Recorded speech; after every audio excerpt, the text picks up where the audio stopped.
ঈদুল আজহা উপলক্ষে চাঁদপুর লঞ্চ টার্মিনালে ঘরমুখী মানুষের উপচে পড়া ভিড় লক্ষ্য করা গেছে। সরকারি ছুটি শুরু হওয়ার বৃহস্পতিবার থেকে লঞ্চ টার্মিনালে যাত্রীদের ভিড় বেড়েছে।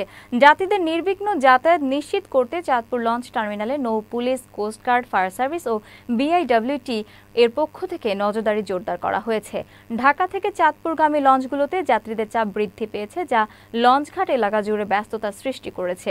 যাত্রীরা পরিবারের সঙ্গে ঈদ উদযাপন করতে ভোগান্তি সত্ত্বেও বাড়ি ফিরছেন আনন্দের সাথে। চাঁদপুর নৌ সহকারী পুলিশ সুপার ইমতিয়াজ আহমেদ জানান, যাত্রীরা যেন হয়রানির শিকার না হয় এবং তাদের কাছ থেকে অতিরিক্ত ভাড়া যেন না নেওয়া হয়, সেদিকে তারা খেয়াল রাখছেন।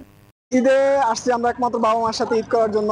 সারা বছরই তো এই দিনটার জন্য আমরা থাকি, যে ঈদের সময় আমরা সবাই একসাথে ফ্যামিলি নিয়ে একসাথে ঈদ উদযাপন করব।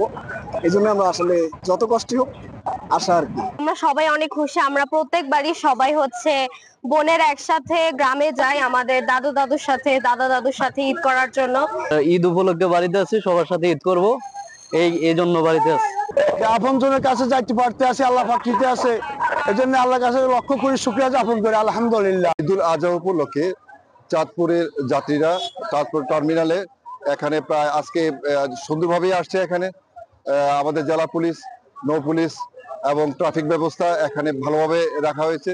সিএনজি যাতে যাত্রীরা কোনো হয়রানির শিকার না হয়, ভাড়া বেশি যাতে না নিতে পারে, সেদিকে আমরা দৃষ্টি রাখছি।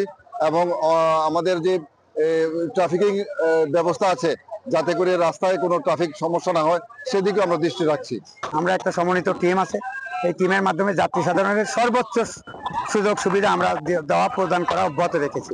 বিআইডব্লিউটি এর সেবাদানকারী প্রতিষ্ঠান হিসেবে এই সেবার মাধ্যমে সুস্থ, নিরাপদ এবং নির্বিঘ্নভাবে যাত্রী সাধারণ তাদের গন্তব্যে পৌঁছাবে, উৎসব মুখর পবিত্র ঈদুল আজহা উদযাপন করে আবার তাদের গন্তব্যে ফিরে যেতে পারবে।